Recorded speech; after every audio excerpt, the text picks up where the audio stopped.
selamat datang di channel saya. Di belakang saya sudah ada seekor Grand New Kijang Innova tahun 2013, diesel manual. Mobil ini untuk saat ini dibanderol dengan kisaran harga 200 hingga 250 juta.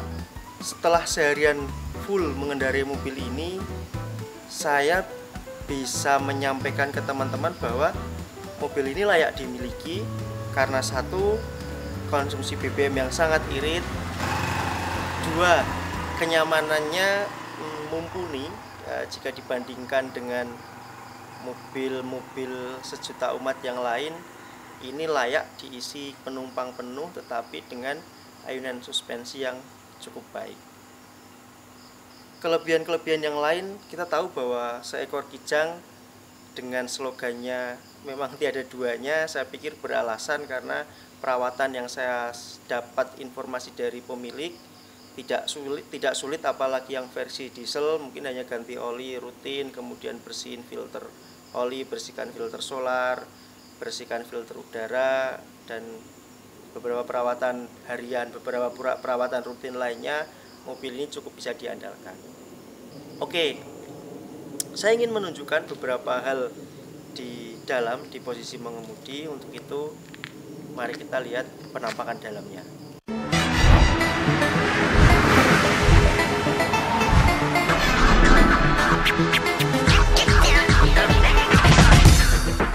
Baiklah teman-teman, ada beberapa hal yang menurut saya ada yang mengganggu, ada juga yang kenapa begini dengan harga 200 sekian juta secondnya di tahun 2013 dengan banyaknya peminat. Kenapa seperti ini? Yang pertama yang menurut saya mengganggu justru di pilar A ini. Ini kalau kita nikung kanan, ini justru mengganggu pandangan dari arah depan. Ini ya. Jadi ketika duduk seperti ini, karena ini selebar ini, jadi menurut saya ini mengganggu, terutama yang ininya. Yang A ini, yang pilar A yang bagian segitiga ini. Memang ada plusnya dengan desain seperti ini. Di sini kita bisa taruh kacamata, kemudian dompet atau perlengkapan lain di sini, tetapi justru ini bisa menjadi kendala, bisa mengganggu pandangan kita. Berikutnya yang membuat saya tidak masuk akal adalah dengan slogannya yang tiada duanya, kemudian dengan peminat yang sangat-sangat banyak. Kenapa ini tidak ada lampu baca? Atau kita malah justru butuh penerangan di sini teman-teman, ketika kita sedang masuk tol, masuk gerbang tol, kemudian nyari koin yang ada di sini atau nyari barang-barang yang ada di sini, kita sangat butuh lampu di kabin depan. Memang sudah ada lampu di sini, tetapi ketika ini dinyalakan oleh driver, justru lampu ini akan mengganggu penumpang yang ada di baris kedua. Sedangkan ketika mengendarai mobil malam, apalagi penumpang pada tidur, kalau ingin mencari sesuatu di area sini, driver harusnya cukup menyalakan lampu di areanya saja, tanpa harus menyalakan lampu di area penumpang. Itu menurut saya yang saya tidak tahu kenapa alasannya. Kalau untuk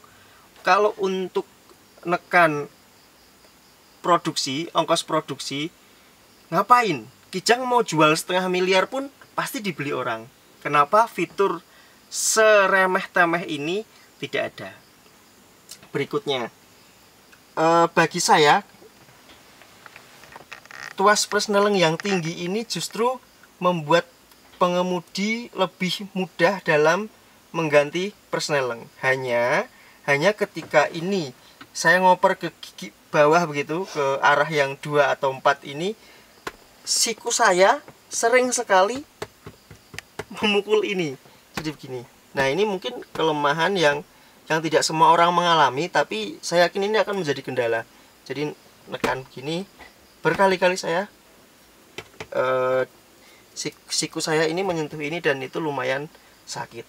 Kekurangan berikutnya, harusnya dengan nama besar Toyota tidak sulit membuat tampilan head unit ini menjadi lebih bagus, atau paling tidak membuat menunya itu mudah dioperasikan, membuat menunya mudah dioperasikan. Contohnya ini. layar ini jelek sekali teman-teman. Layar ini jelek sekali. Bahkan jeleknya apa? Ini kalau siang saya tidak bisa melihat ini sama sekali. Silau. Bahkan head unit saya yang aftermarket yang harganya hanya 1 jutaan itu jauh lebih bagus. Malam ada fitur pengurang kontrasnya saat malam. Siang dia akan memancarkan cahaya yang lebih bagus. Kalau ini sama sekali tidak bisa dilihat. Kalau malam saya mengendalikannya seperti ini tadi. Itu kan jorok sekali seperti itu. Dan untuk menu ini saya apresiasi karena ada tombol fisik begitu. Ketika radio dia akan mengganti ke radio AM, FM. Kemudian ketika eksternal yang dimaksud ya, ini dia akan mencari source-nya dari USB.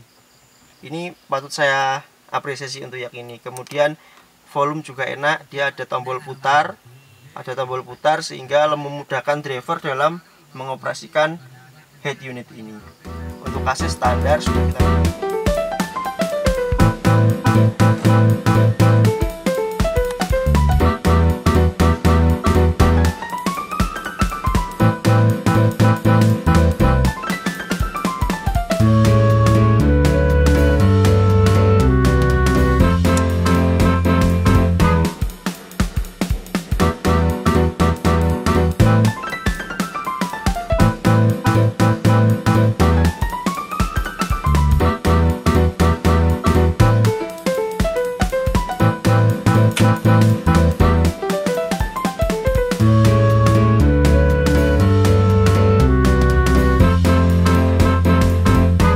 sebuah cerita kenapa saya hari ini full memakai seekor kijang.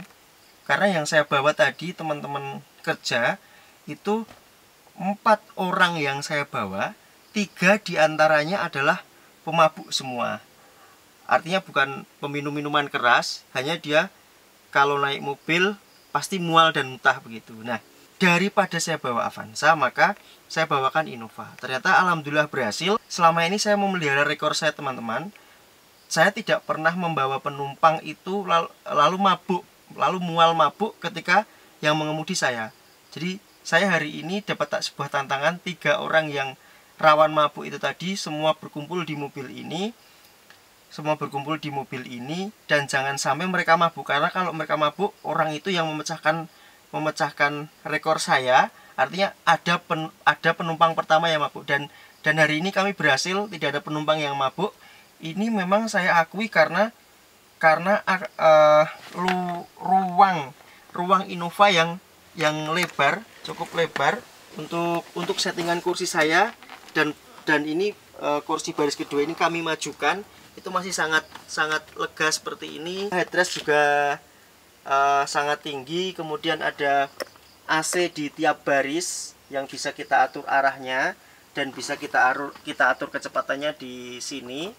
Jadi untuk suhu ikut depan, tapi kecepatan hembusan angin bisa kita atur dari sini.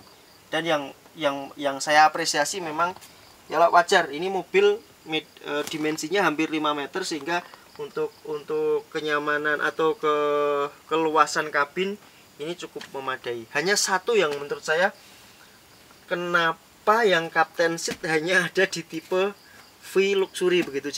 Jadi seandainya Captain Seat itu sebuah opsional, saya pikir bagi orang-orang yang tidak memerlukan jok yang banyak, artinya hanya 1, 2, 3, 4, 5, 6 begitu cukup. Seandainya Captain Seat itu menjadi opsional, jadi di tiap tipe dia bisa request untuk bisa Captain Seat, ini sudah seperti karnival begitu. Untuk bantingan, untuk suspensi dan lain-lain saya tidak komplain. Buktinya kami berhasil untuk membawa penumpang dengan tidak mabuk, sementara dia naik mobil apapun selama ini pasti mabuk. Tentu saja dengan gaya mengemudi yang saya perbaiki. Jadi ada beberapa gaya mengemudi yang sudah saya setting, saya atur supaya mereka tidak mual, dan itu terbukti. Teman-teman, saya ingin menunjukkan konsol tengah ini. Bagi saya ini cukup besar untuk tempat penyimpanannya, bisa muat beberapa minuman atau makanan. Kalau teman-teman punya dry ice begitu, bisa dimasukkan sini sehingga memungkinkan air minum teman-teman tetap dingin. Konsol tengah ini juga menurut saya sangat berguna karena bisa naruh handphone maupun air mineral di sini. Jadi ada satu cup holder dan dua bagian untuk menaruh perlengkapan pribadi teman-teman. Untuk sun visor di sisi penumpang saya tidak jadi komplain karena sudah ada kacanya. Hanya sayang untuk mobil Semal itu apa susahnya sih ngasih lampu kecil lah di sini supaya kalau kita bawa istri atau pacar atau teman perempuan itu bisa make up di jalan sambil ngaca. Boleh enggak ini saya? Ini kalau di sini ada kaca, kenapa di sisi pengemudi tidak ada? Tapi ya sudahlah, ngapain mau ngaca? Pengemudi bisa ngaca pakai ini. Oke, di layout pintu belakang ada power window, ada sound, dan ada satu buah cup holder serta side pocket yang lumayan lebar. Lumayan ada bahan fabrik ini, seandainya ini kulit ya, kulit warna hitam atau warna krem begitu akan lebih cantik. Mungkin kalau ini mobil saya malah akan melapisi jok ini tidak warna alay begini, tapi akan saya buat ini menjadi full warna hitam. Itu kalau mobil saya ini full warna hitam, jadi MPTEK. Saya sebut merek tapi tidak apa-apa.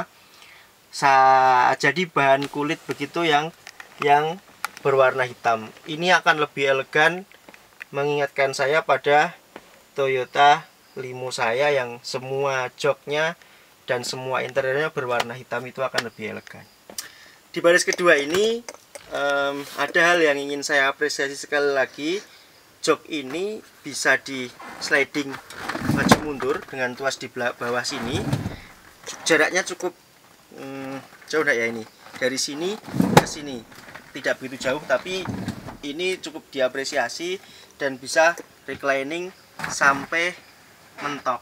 Hanya kalau di reclining dengan posisi seperti ini malah jadi justru tidak nyaman, karena siapa yang bisa tidur dengan posisi punggung apa bahasanya dengklek seperti ini.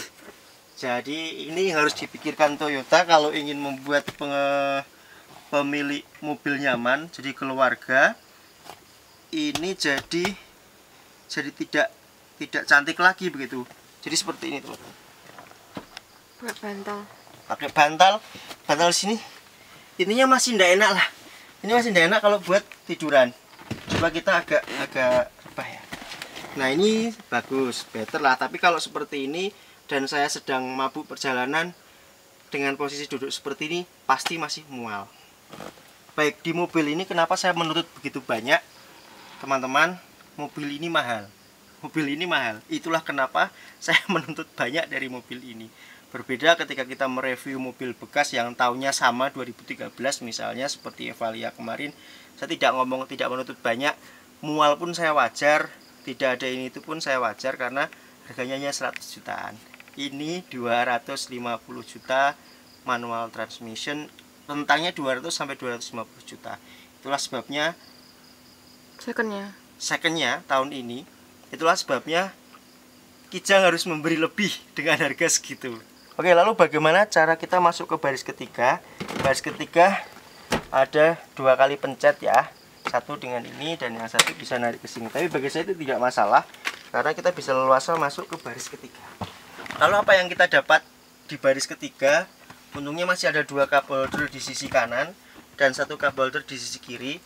Dan kursi belakang ini dilengkapi 2 headrest yang bisa disesuaikan tingginya. Kalau dipaksa ini bertiga, maka yang tengah tidak akan dapat headrest dan ini tidak bisa di sliding, tapi bisa di reclining. Dan ini lumayan udah untuk segini dan ini cukup nyaman bagi saya. Coba ini kita tutup.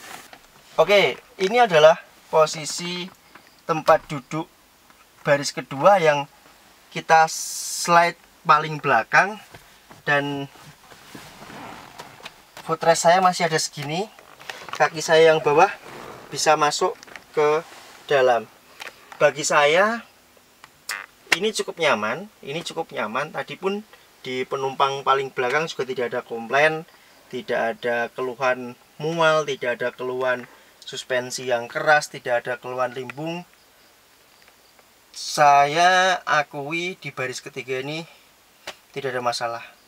Kalau kata teman-teman, tidak ada rebutan lahan gitu antara baris ketiga dan baris kedua. Baris ketiga juga sudah dapat AC ya di tiap baris. Ini bisa disesuaikan untuk penyesuaian hembusan angin ikut yang baris kedua. Bismillahirrahmanirrahim. Halo teman-teman, apa kabar? Di kesempatan kali ini saya akan mereview sebuah, nah ini karena banyaknya permintaan dari teman-teman untuk review Innova Diesel tahun 2013 manual transmission. Hari ini kita punya kesempatan bagus untuk mereviewnya.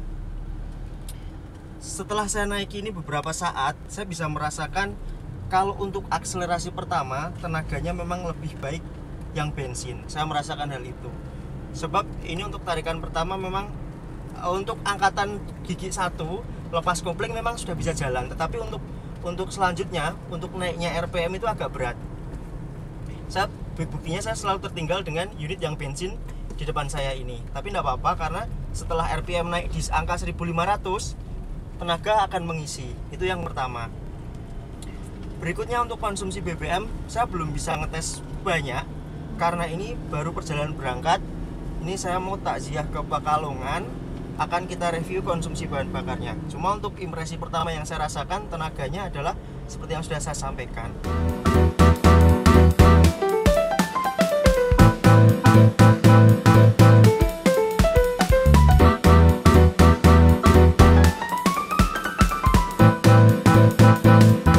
Teman-teman pernah tidak di belakang mobil Innova ini yang tipe D, yang chrome-nya ini lebar banget, lalu mataharinya itu dari arah belakang mobil ini dan kalian tepat di belakang mobil ini. Jadi matahari dari sana mantul ke mother of chrome ini lalu kena mata kalian. Kalau kalian pernah, itu berarti kita senasib, dan saya paling benci hal itu. Kenapa harus ada chrome sebesar ini? Oke lah untuk desain, tapi ini menurut saya punya kelemahan, yaitu bikin silo mobil belakang. Tapi karena orang Indonesia suka chrome, saya tidak akan mengeluh, dan kita akan lihat bagasinya. Bagi saya ini cukup lebar, kita bisa bawa 3 koper besar. Tapi kalau ini direbahkan secara penuh, maka hanya muat 2 koper, mungkin 1 kardus, 1 tas kecil lah. Untuk toolkit disimpan di sini ya, tool untuk ganti ban. Untuk pajak mobil ini, tiap tahun kita diwajibkan membayar total 3.450.500 dengan biaya PKB 3.300.000 dan biaya lain-lainnya 143.000. Baik, sebagai penutup terhadap video ini, saya ingin menyimpulkan apa yang saya rasakan terkait pengalaman saya mengemudikan seekor Grand New Kijang Innova tahun 2013 diesel manual. Yang pertama adalah kekedapan kabin. Jadi dari suara lalu lintas di luar itu tidak ada masalah bagi saya, termasuk baik. Kemudian yang saya sayangkan adalah suara dieselnya itu masuk. Bagi saya itu adalah sesuatu yang indah. Suara diesel itu memang saya suka, tetapi bagi teman-teman yang mengidamkan mobil yang senyap, mungkin lebih baik pilihannya jatuh pada yang mesin bensin. Untuk selisih bahan bakar, saya pikir memang ada perbedaan, mengingat bahan bakar solarnya, harga solar lebih murah daripada harga premium. Untuk full consumption-nya tidak saya hitung karena saya lupa menghitung jumlah kilometer berangkat dan pulang. Tapi yang jelas Pekalongan kota dari Semarang PP itu saya hanya membeli solar 100.000, dan itu masih 100.000. Kalau tadi saya lihat dapat sekitar 19, sekian liter, artinya hampir 20 liter. Tapi yang jelas ini lebih irit daripada mesin Avanza bensin menurut saya. Jadi kalau mau hitung-hitungan irit, katakan ini irit banget begitu. Kalau orang seperti saya tidak memedulikan, sudah tidak mikir irit apa tidak, yang jelas tidak begitu boros lah, ini irit banget. Untuk akselerasi dan lain-lain sudah saya sampaikan tadi di video yang saya perjalanan. Kurang seperti yang saya harapkan untuk ini, jadi masih ada delay begitu untuk akselerasinya, tapi cukuplah karena mau overtaking seperti apa juga ini sudah ngatasi karena mesinnya 2500 cc. Teman-teman, cukup sekian dulu. Terima kasih sudah menonton video ini sampai akhir. Klik like apabila kalian menyukai video ini, dan apabila belum, please klik subscribe dan loncengnya supaya kalau saya upload video yang terbaru tentang informasi mengemudi, teman-teman bisa mendapatkan pemberitahuannya. Sampai jumpa, tetap hati-hati di jalan, jaga ketertiban, jaga emosi, kuasai diri. Semoga kita selalu selamat sampai tujuan dalam perjalanan. Bye bye.